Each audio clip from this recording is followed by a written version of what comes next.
अस्सलाम वालेकुम नाजरीन। आज हम तहसील मंडी के पंचायत बेदार वार्ड नंबर 6 में मौजूद हैं, जहां शदीद बारिश की वजह से मोहम्मद अल्ताफ वल्द अब्दुल खालिक नामी शख्स का मकान गिर कर तबाह हो गया।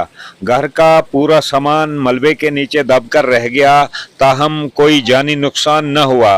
मोहम्मद अल्ताफ एक गरीब कुंबा से ताल्लुक़ रखता है और बैरूनी रियासत मेहनत मजदूरी करके घरेलू अखराजात पूरे करता है।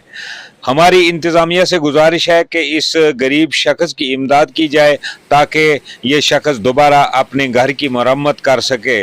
इस वीडियो को ज़्यादा से ज़्यादा शेयर करें ताकि ये वीडियो इंतज़ामिया के पास पहुंच सके और इस गरीब की मदद हो सके।